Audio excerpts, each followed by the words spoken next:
Sang Pencipta sehingga Bapak tidur menjadi enak. Selama ini Bapak belum pernah tidur enak seperti tadi malam. Bagaimana kalau pagi ini ikut mandi?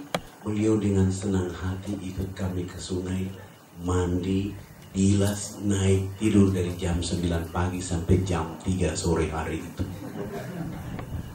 Begitu dia bangun tidur, di sana mulai ada kecerdasan, ada pencerahan. Dia mulai kampanye kepada 28 kampung adat beliau agar besok pagi semuanya berkumpul di lapangan dekat sungai untuk mengikuti materi menggunakan sabun mandi yang kami bawa. Belajar mandi pakai sabun mandi. Alhamdulillah begitu besok pagi semua sudah berkumpul di lapangan dan kami lihat modal dakwah sabun mandi hanya 7 karton tidak cukup. Terpaksa satu sabun dibagi 4 dan kami memulai pelajaran mandi. Dari jam 8 pagi sampai masuk jam 12 siang waktu duhur, saya bilang sama kepala suku, yang sudah mandi jangan pulang, yang belum mandi juga jangan pulang. Nanti kami selesai sholat duhur, kami akan melanjutkan pelajaran mandi. Kami naik di atas panggung yang sudah kami sediakan. Kenapa kami buat panggung menjadi tempat sholat kami? Karena di pedalaman-pedalaman Irian itu babi sangat banyak, sehingga kami tidak bisa sholat di atas permukaan bumi. Di atas panggung itu yang kami naik. Begitu kami naik di atas panggung, 3.712 orang laki, perempuan, tua, muda, besar, kecil itu mereka dulu di bawah panggung. Lalu salah satu dai dia qomat dan saya takbir. Allahu Akbar. 19 dai itu juga takbir. Allahu Akbar. Begitu kami takbir, 3.712 orang yang sudah mandi maupun belum mandi semuanya serentak berdiri, berputar keliling panggung sholat.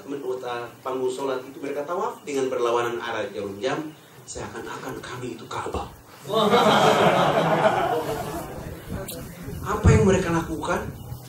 Mereka tawaf keliling panggung sholat untuk memperhatikan gerakan-gerakan sholat duhur yang kami lakukan. Begitu saya salam ke kanan, Assalamualaikum warahmatullahi. Assalamualaikum warahmatullahi. Kepala suku besar itu langsung loncat naik di atas panggung dan mengajukan beberapa pertanyaan. Anak, kenapa anak dengan teman-teman berdiri dan angkat tangan dan mulutnya bicara-bicara? Itu maksudnya apa? Saya bilang subhanallah, baru mandi cerdas begini. Karena pertanyaan itu menurut hemat saya hampir repot, saya tidak bisa jawab. Tiba-tiba Allah memberi ilham untuk jawab dan saya jawab. Bapak kepala suku, mama-mama dan masyarakat, kami yang berkumpul di tempat ini agama kami Islam. Dalam agama kami diperintahkan Tuhan Allah Sang Pencipta dalam satu hari 5 kali menghadapnya di saat dan waktu yang ditentukan. Tadi kami mengangkat tangan itu artinya kami menyerahkan sepenuhnya jiwa, raga, dan kehidupan kami kepada Tuhan Allah. Yang kami bicara-bicara itu adalah Allah Maha Besar, sementara diri kami dan kehidupan ini kecil, sehingga tangan kiri kami malu menutup dada kami, tangan kanan kami pun malu menutup tangan kiri dan dada kami. Terserah Allah. Mau menghukum kami terserah, mau memberi kami hadiah terserah, karena kami sudah menyerahkan sepenuhnya jiwa, raga, dan kehidupan kami kepada Tuhan Allah. Oh, ini agama yang benar. Menurut Bapak kami sudah Islam. Tapi kenapa sesudah itu anak dengan teman-teman bongko badan? Apa artinya? Ruku. Kenapa bongko badan? Apa artinya bongko badan? Saya menjelaskan. Kami bongkok badan supaya melihat tanah, batu, pasir, air, hewan, tumbuhan. Semua itu fasilitas dari Allah kepada manusia, dinikmati, dipelihara, dilindungi karena masih ada manusia berikutnya. Ini agama yang benar. Menurut Bapak kami sudah Islam. Tapi kenapa sesudah itu anak dengan teman-teman tunduk mencium papan? Apalagi artinya itu? Saya menjelaskan lagi, kami tunduk mencium papan itu pertanda kami menangis kepada Tuhan Allah atas kejahatan, maksiat, dosa yang kami lakukan sehingga kami merendahkan kepala kami untuk minta ampun. Kenapa kami lakukan itu? Sebentar kami mati nanti, kulit, daging, darah, tulang akan dilebur menjadi tanah. Sebelum dilebur menjadi tanah, kami menyatukan kepala, tangan, lutut, dan kaki untuk menangis minta ampun kepada Dia, Allah yang Maha Tinggi. Tapi kenapa sesudah itu anak dengan teman-teman lihat ke sebelah kanan mulutnya bicara-bicara, lihat ke sebelah kiri masih bicara-bicara?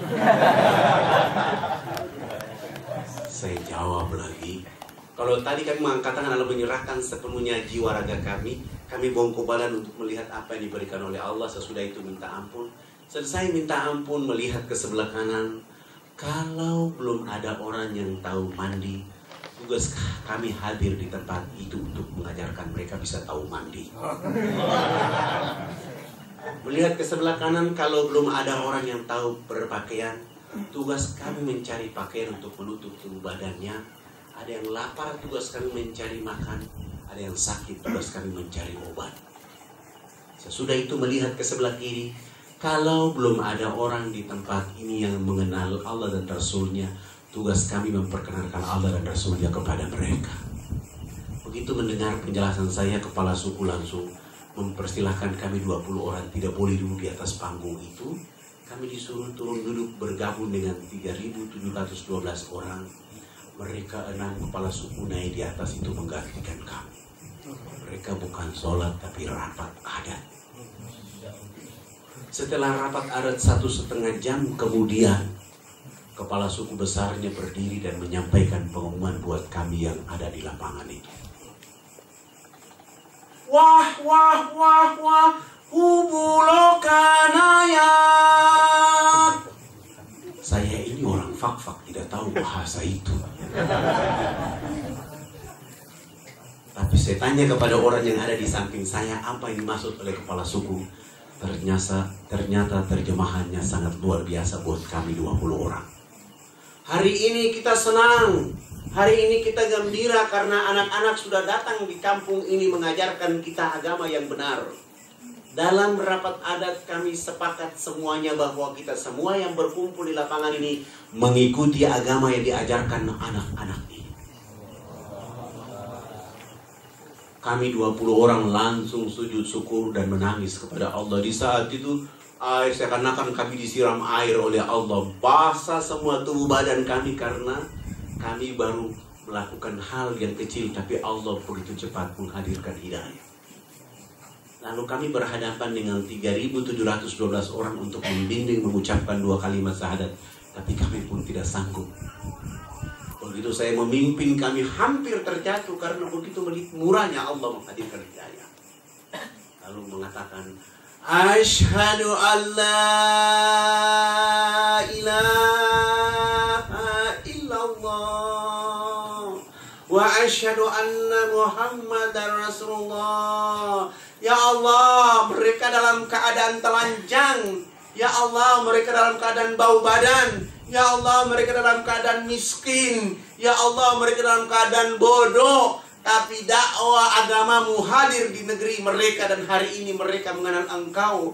Kami belum mengajarkan namamu ke dalam dada mereka. Kami juga belum mengajarkan nama kekasih Muhammad SAW ke dalam hati mereka. Tapi rizki dan hidayahmu hadir di tempat ini. Kuatkan dakwah ini, pelihara dakwah ini, jaga agama ini, sehingga negeri ini semua orang akan menyebut namamu dan menyebut nama Rasulmu Muhammad SAW. 3.712 orang yang tadi bodoh itu dengan mudah mengucapkan 2 kalimat syahadat. Selama 1 minggu itu kami tidak kuasa menahan kemurahan Allah. Hari-hari mereka datang untuk memperjelaskan syahadat mereka. Setelah itu, pekerjaan berikut yang kami lakukan adalah kami mulai mengganti nama-nama mereka. Yang nama Markus kami ganti dengan nama Zainuddin. Yang nama Wilhelmus kami ganti dengan nama Abidin. Yang nama Paulus kami ganti dengan nama Abdul Muthalib. Dan itu nama-nama yang keren untuk orang Irian masuk Islam. Sebab sangat lucu kalau ada orang Irian masuk Islam, rambutnya keriting, badannya hitam keling, dipanggil Sutrisno.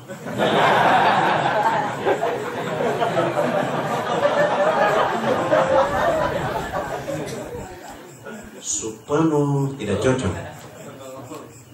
Tapi kalau Abidin, insya Allah pas.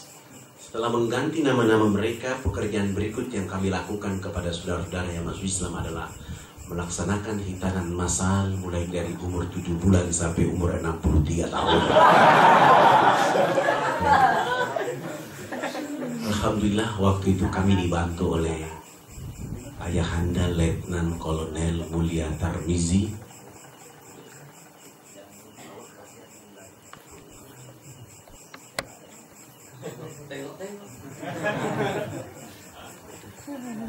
Saya ketemu Mulia Tarmizi di Jayapura karena dia menjadi Komandan Lantamal Angkatan Laut, dan saya bilang, dulu waktu di HMI antum bicara Islam, kenapa di Angkatan Laut tidak bisa bicara Islam? Bantulah dakwah ini. Alhamdulillah, beliau tanpa pikir panjang instruksi pesawat Angkatan Laut dari Makassar beserta dokter dan kami dan saudara-saudara kita di sana. Sesudah itu beliau menulis surat khusus untuk Presiden Soeharto dan rekomendasi kepada kami agar mengantar kepala-kepala suku menghadap Presiden Soeharto agar mobilisasi pembangunan dipercepat. Alhamdulillah, kepala-kepala suku ini sudah pakai celana panjang, sudah pakai kemeja, bahkan sudah pakai jas. Tetapi mereka belum bisa pakai sepatu. Karena ukuran kakinya nomor 47. Tidak ada jenis sepatu itu di sana, terpaksa kami menggunakan sendal jepit kelebihan tumit. Bawa mereka dari Wamena, Jayapura, Jayapura, Makassar, Makassar, Jakarta. Sampai di sana kami istirahat di Wisma Haji Jalan Jaksa, Jakarta Pusat. Pagi-pagi bangun, mandi, sholat, selesai, sarapan, dan kami ke istana. Begitu surat masuk ke istana, Pak Harto mengatakan, jangan kata-kata kamu, jangan berjumpa di istana, tapi minta ke rumahnya. Alhamdulillah, kami kembali ke penginapan. Saya sholat asar menuju ke Cendana. Pak Harto berdiri di depan pintu rumah menyambut kepala-kepala suku. Seorang kepala negara dengan senyum ciri khasnya berpelukan dengan kepala-kepala suku, dikasih makan sesudah dibawa masuk di ruang tamu, dikasih makan, dikasih minum. Pak Harto minta kepala suku besarnya konferensi pers. Lalu kepala suku besar itu konferensi pers. Bapak tidak pantas jadi presiden.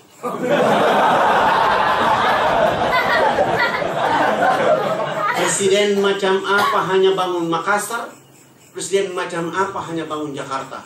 Pemilu nanti saya akan bicara dengan partai supaya Haji Muhammad Soeharto tidak boleh lagi dipilih jadi presiden. Kepala suku bicara pakai bahasa Wamena, Pak Harto juga tidak tahu.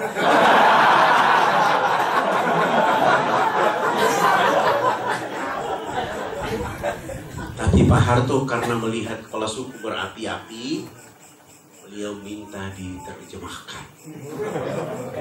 Semua orang waktu itu menolak dan wartawan terpaksa memberi mic kepada saya, dan saya tidak menerjemahkan. Saya mengambil makna di balik keinginan kepala suku. Saya mulai mengatakan, Bapak Presiden yang terhormat, kepala-kepala suku ini sungguh bahagia bisa bertemu dengan Bapak Presiden. Dan kepala suku mengatakan, Haji Muhammad Soeharto layak jadi Bapak Pembangunan Nasional.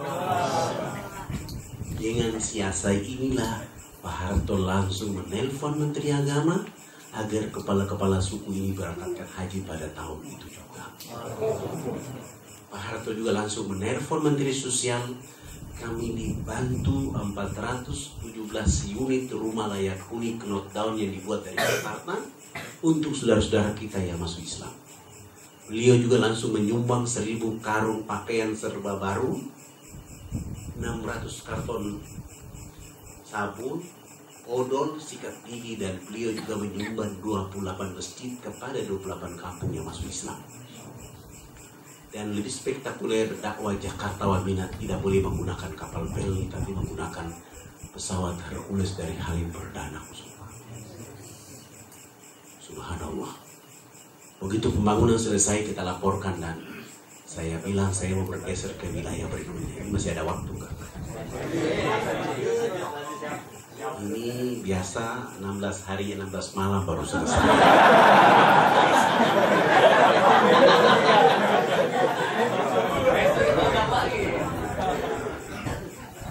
Bergesek lagi saya ke Biak. Begitu saya masuk Biak berdakwah 5 hari, seorang pendeta namanya Alexander Robobiar, ada informasi dari Wamena ke Jayapura, Jayapura ke Biak bahwa itu Ustadz Fadlan sudah dengan kelompoknya ada di Biak, segera diusir. Beliau ketemu saya dan beliau mengatakan, Pak Fadlan, mohon maaf, saya sebagai pemimpin gereja di Biak menginstruksikan supaya Fadlan segera keluar dari Biak. Saya tanya kepada beliau, ada apa sampai Bapak Pendeta melarang saya tidak boleh ada di Biak? Saya orang Islam Irian, abang orang Kristen Irian. Saya berhak bicara Islam di sini. Tidak. Segera Anda mengangkat kaki dari tempat ini. Alasan apa? Agama yang pertama masuk ke negeri ini adalah agama Islam, maka saya berhak bicara Islam di tempat ini.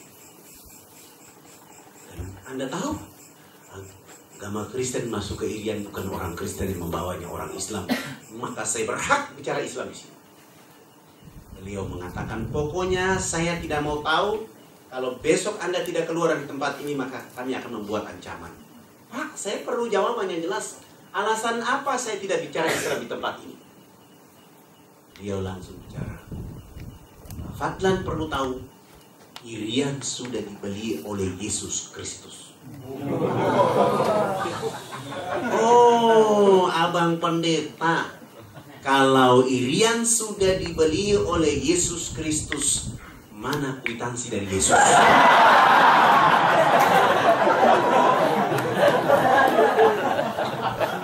Begitu saya tanya kwitansi, langsung dia tidak bisa mampu menjawabnya dan pergi.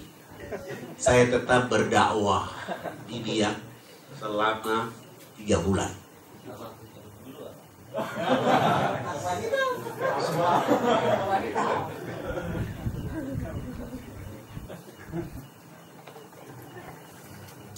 Saya tetap saja berdakwah di Biak. Ada acara Isra Mi'raj di Biak dari ibu-ibu Dharma Wanita dan Majelis Taklim. Saya diundang jadi pembicaranya. Tetapi panitia tidak kasih tahu saya bahwa salah satu tamu yang diundang adalah Pendeta Alexander. Dari tema saya pertama adalah pentingnya sholat. Tapi begitu saya naik di atas mimbar, saya mengatakan Assalamualaikum, ada Alexander, dan saya rubah bahasa saya. Tidak ada agama di muka bumi ini yang diberi peluang dan kesempatan oleh Allah kecuali agama Islam saja. Siapa orang Islam yang tidak sholat subuh, duhur, asar, maghrib, isya, satu waktu saja dia tidak melaksanakannya, maka dia telah kehilangan kontrol dan peluang dari Allah. Rumah boleh terbakar, harta boleh dicuri, tetapi sholat 5 waktu yang menjadi pintu peluang dan kesempatan itu tidak boleh berhenti dari diri seorang muslim. Dan itu hanya ada pada umat Islam, hanya pada agama Islam. Agama lain selalu berkata, tugas Tuhan itu menciptakan dunia dan isinya, sesudah itu Tuhan istirahat di surga. Urusan dunia Tuhan tidak boleh ikut campur. Nanti mau masuk surga cukup menyebut nama Yesus, langsung masuk surga. Enak aja. Supaya di bawah itu tersinggung siapa. Selesai beberapa menit ini saya turun, Pendeta Alexander mendekati saya dan beliau mengatakan, Pak Ustadz, saya juga hadir. Mana kwitansi dari Yesus? Beliau mulai marah dan beliau bilang, saya tersinggung dengan pidato Ustadz tadi. Mohon maaf Pak Pendeta, saya tidak bicara di acara orang Kristen, saya bicara di acara orang Islam. Saya tidak tahu kalau abang ada di sini. Bagaimana kalau kita dialog antar umat beragama? Mohon maaf, yang namanya Fadlan orang yang paling benci dialog antar umat beragama. Kenapa? Saya bawa orang Islam, abang bawa orang Kristen, kita dialog tapi berkelahi dan saya tidak mau. Boleh dialog dengan saya hanya memenuhi 4 persyaratan utama. Apa itu? 1. Dialog di tempat yang ada AC, ada tempat tidurnya 2, dan tempat dialog harus abang yang bayar. Yang kedua, dialog kita tidak bicara Islam dan Al-Quran, tidak. Kita hanya bicara Bible dan Kristen saja. Yang ketiga, dalam dialog itu Bible menunjukkan agama Kristen, agama yang benar. Pak Pendeta bawa saya ke gereja baptis saya dan umumkan bahwa Ustadz Fadlan sudah masuk Kristen. Bagaimana jika Bible memberi isyarat bahwa Islam agama yang benar? Ya, saya juga masuk Islam, tapi jangan dibilang bahwa saya ke Jawa masuk Islam. Sepakat. Kebetulan hari Sabtu sore acaranya saya pergi sholat maghrib dan saya bilang silakan jemput saya habis sholat isya. Beliau selesai sholat isya datang jemput saya, ternyata dia sudah bayar hotel dan menjemput saya dengan mobil kijang yang bertuliskan Laskar Kristus.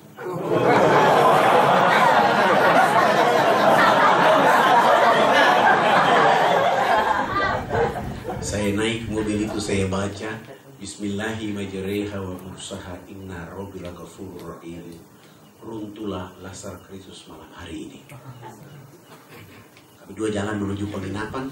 Beliau setir mobil dan saya lihat, saya bilang, abang malam ini saya lihat saya bahagia sekali karena saya lihat abang ini kayak muridnya Yesus. Ah, tidak usah kita bicara di sini, ada tempatnya, saya sudah siap Pak.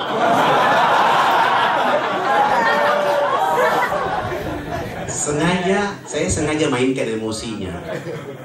Dia tidak tahu saya lagi pancing emosinya. Alhamdulillah kami sampai di hotel, kami dua turun dan masuk kamar bareng-bareng. Sudah itu ada meja dan kami dua duduk berhadap-hadapan. Saya mulai bilang, abang, saya tahu. Abang yang punya kamar ini, abanglah tuan rumah.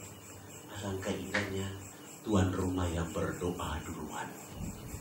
Lalu beliau berdoa ala mereka, ala Kristen. Saya kutip doanya. Ya Bapa kami dalam surga, dituduskan dengan namamu di bumi seperti di surga.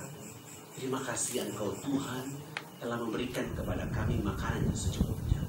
Terima kasih Tuhan, pada malam hari ini Engkau telah mempertemukan saya dengan seorang domba tersesat. Aku ingin menjadikannya atas nama Engkau Yesus Juru Selamat abadi selama-lamanya. Amin. Saya dengar dalam doa dia bilang saya domba tersesat. Begitu dibilang amin selesai, saya mulai meruqyat dia malam itu. Al-Ikhlas, Al-Falaq, An-Nas, Al-Fatihah, Al-Kursi. Sesudah itu raditu billahi rabba wa bil islami dina wa bi Muhammadin nabiyya wa rasulah rabbi zidni ilma wa razukni fahma inna dina indallahil Islam. Sesudah itu saya mulai bilang, tadi abang yang berdoa duluan, saya masih posisi jadi tamu. Alangkah indahnya supaya saya bisa tahu isi ruangan ini. Bagaimana kalau saya bertanya duluan? Silakan saya tanya. Tolong abang pendeta ceritakan kepada saya pada tanggal berapa Bible turun dan tempat di mana Bible turun dan apa kata-kata Yesus ketika menerima Bible. Saya mau ditulis dalam Bible yang ada di tangan-tangan para pendeta. Dibuka Matius, Yesaya, Markus, Korintus, Yohanes, Paulus, Ulangan. Lalu dia bilang sama saya, Pak Ustadz, saya belum menemukan ayat-ayat itu. Oh, abang bantu saya.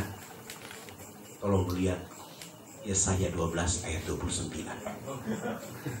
Begitu dibuka di sana ada informasi ayat ini telah hilang.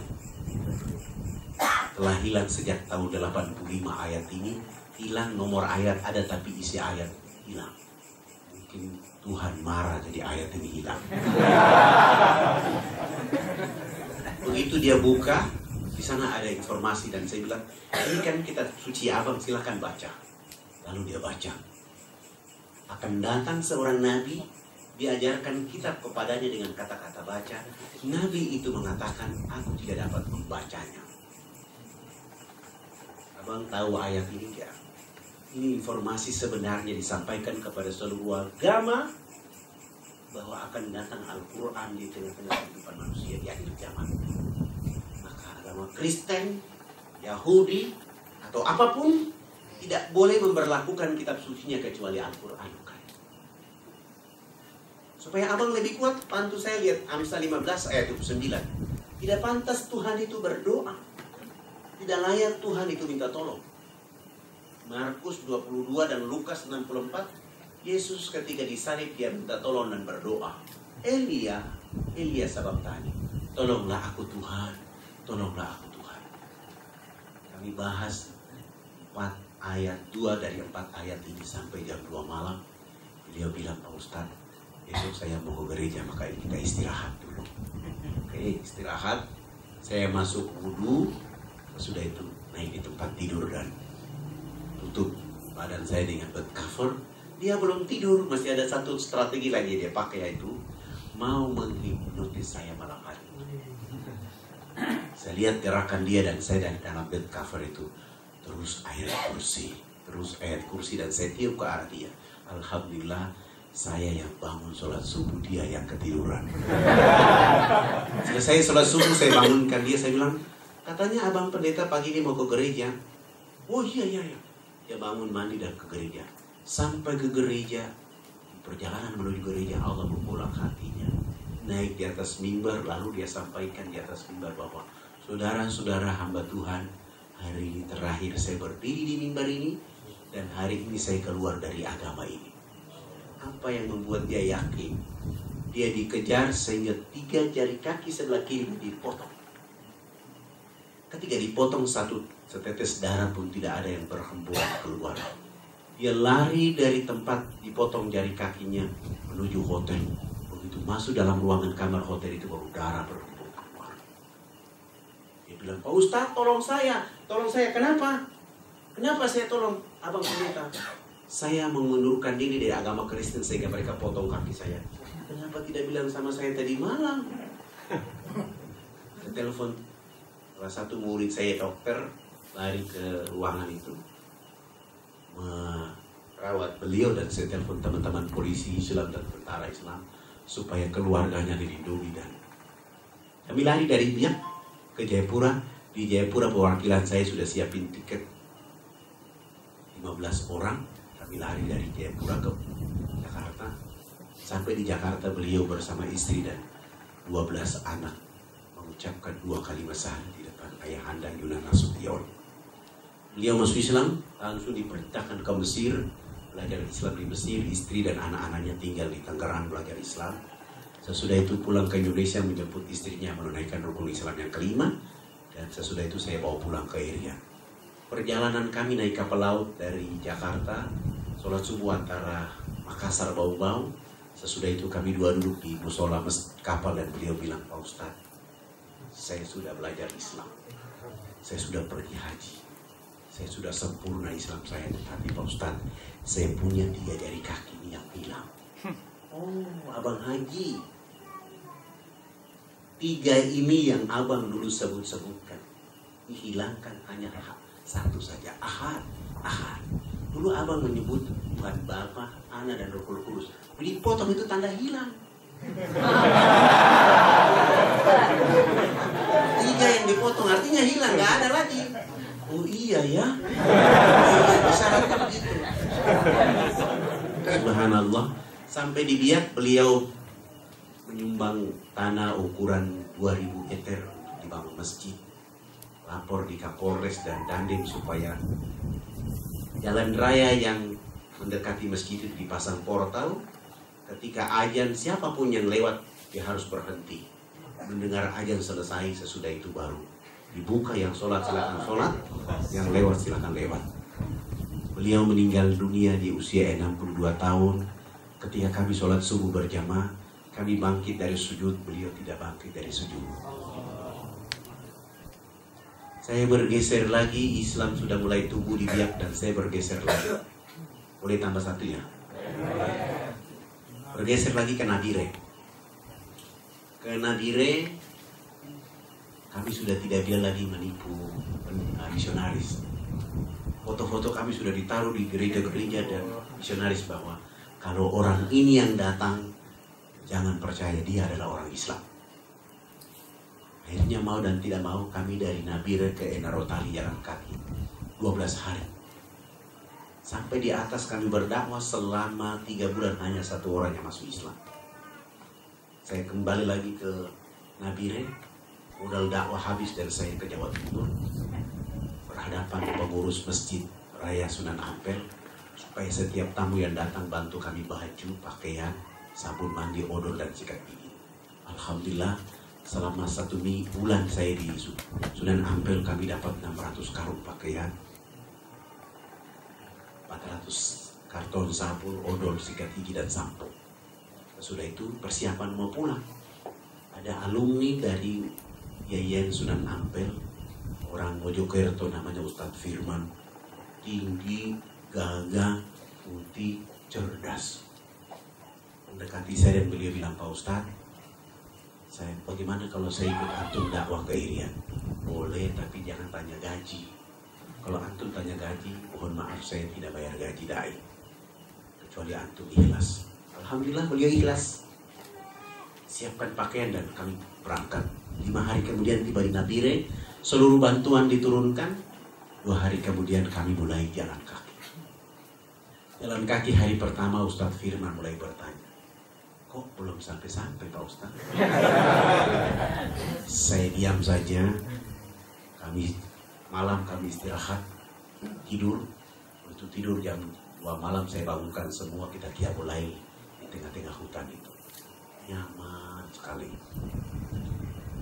Pagi kami bangun lagi, sholat subuh, sesudah sholat subuh melanjutkan perjalanan. Hari kedua belum sampai Ustadz Firman, oh belum ada tempat yang kita tuju. Hari ketiga beliau bertanya, hari keempat, hari kelima langsung beliau marah. Oh Ustadz Fadlan, kalau saya tahu dakwah seperti ini saya tidak akan ikut antum ke sini. Antum ternyata rencana bawa saya ke hutan untuk membunuh saya di hutan ini. Tolong kembalikan saya ke Nabire dan saya mau pulang ke Jawa Timur. Untuk apa saya menyusahkan diri di sini? Saya peluk beliau dan saya bilang, Firman, antum hidup di zaman informasi, ente tidak pantas jadi umatnya Muhammad. Antum tidak pantas beragama Islam. Coba tengok 1400 tahun yang silam. Seorang anak manusia di dalam rahim ibunya, ayahnya telah wafat. Begitu lahir di atas permukaan bumi, air susu ibunya kering. Ibunya membawa keliling Mekah, penduduk Mekah menolak. Mereka mengatakan, jangan kamu menyusui bayi yang tidak ada bapaknya. Kita perlu uang. Kita perlu upah. Firman, 6 tahun kemudian bayi ini tidak menyaksikan ibunya. Diasuh oleh kakeknya. 2 tahun kemudian bayi ini pun telah kehilangan kakeknya. Tapi Ustadz Firman, Muhammad Sallallahu Alaihi Wasallam, walaupun ada Ja'far, ada Ali, Rasulullah tetap tegar membawa agama Islam ini. Ente tidak pantas. Silakan antum pulang sendiri. Di sana ada binatang buas, ente mau mati aja. Gak ada urusan dengan kami mau berdakwah. Silakan. Kamu mau pulang, kami melanjutkan perjalanan. Beliau bilang sama saya, Pak Ustadz, kalau begitu kita jalan lagi. Akhirnya beliau ikut kami jalan 12 hari sampai ke lokasi kami berdakwah. Selama 3 bulan tidak ada satupun yang masuk Islam kecuali orang pertama. Saya panggil beliau dan saya bilang, Ustadz, ini tidak ada orang masuk Islam karena niat antum yang salah. Untuk membungkus niat antum yang keliru dan salah, saya ada metode dakwah yang kedua. Apa itu? bagaimana kalau ana nikahkan antum dengan anak kepala suku yang namanya Yakobina? Hah? Maaf Ustaz, saya tidak bicara ganteng, saya tidak bicara cantik, saya bicara dakwah. Jangankan antum, saya yang orang Iriani juga tidak akan mau menikah dengan orang di sini.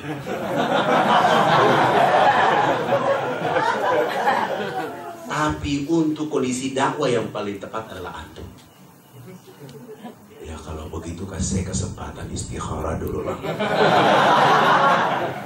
Istikharah lah dia selama 7 malam. Pagi-pagi saya lagi sholat duha di posko dakwah, beliau datang bangun dari tempat tidur. Beliau ketemu saya antara sedih dan gembira. Bagaimana lagi? Ada informasi? Ustaz, saya sudah istikharah dari malam pertama sampai malam ke-7 ini. Saya hanya melihat cahaya putih. Alhamdulillah, ente wajib menikah anak kepala suku. Bagaimana cara menikahnya? Ustaz, saya tahu strateginya. Nggak mungkin anak nikahkan antum di sini, nggak mungkin. Saya lapor di kepala suku, kami minta anak perempuan Yakobina ini kami bawa dia turun ke Napire, kami bawa ke Jawa Timur.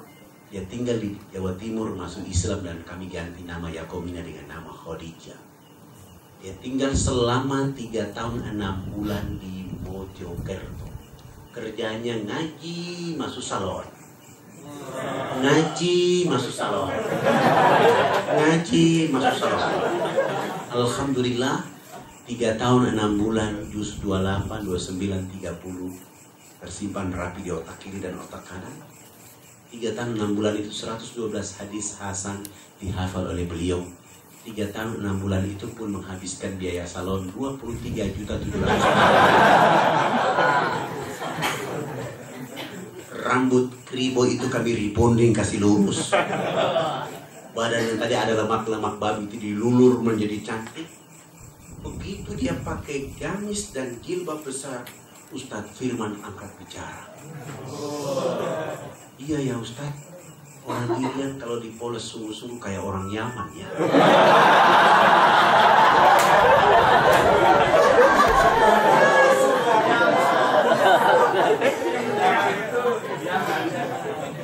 Dulu ente mengeluh, sekarang baru ente memuji. Kapan akad nikah? Terserah Ustaz. 5 hari kemudian dia menikah dengan Khadijah. Setelah menikah saya mulai kasih pengumuman bahwa kedua hamba Allah tidak layak tinggal di sini. Firman harus ikut istrinya ke kampung halaman istrinya untuk berdakwah. Lalu kami naik kapal laut kembali ke Napire. Sampai ke Napire saya mulai memutar otak saya. Bagaimana caranya? Tidak mungkin, saya juga tidak mau kecantikan perempuan ini hilang kalau kami jalan kaki 12 hari. Karena keringat 12 hari itu bisa membuat dia kembali ke habitat.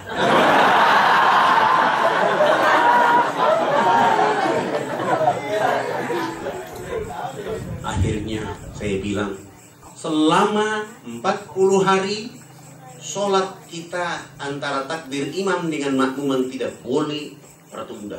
Begitu imam takbir disambut oleh makmuman. Dan selama 40 hari Al-Quran kita tidak boleh putus, harus terawat terjaga. Subhanallah, 50 hari kemudian ada pengumuman dari Angkatan Udara, pesawat Hercules mau membagi-bagi bahan makanan di kampung. Saya lapor, alhamdulillah kami 7 orang diterima.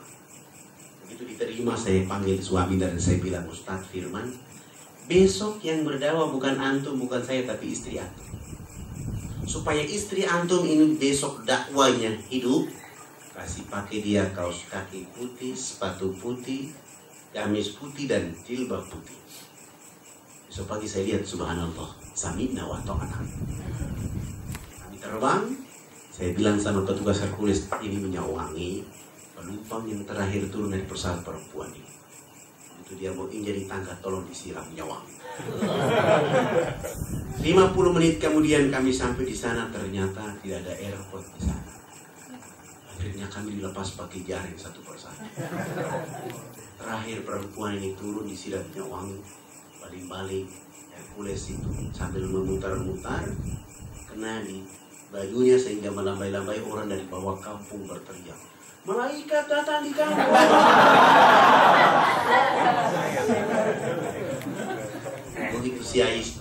Khadijah turun ke bawah, orang dari dalam rumah lari keluar melihat siapa perempuan yang pakai baju gamis putih-putih. Semua sudah berkumpul melingkari si Khadijah. Lalu si Khadijah dia ceramah. Dulu nama saya Yakomina. Hari ini nama saya berubah menjadi Khadijah. Kenapa saya bisa pintar?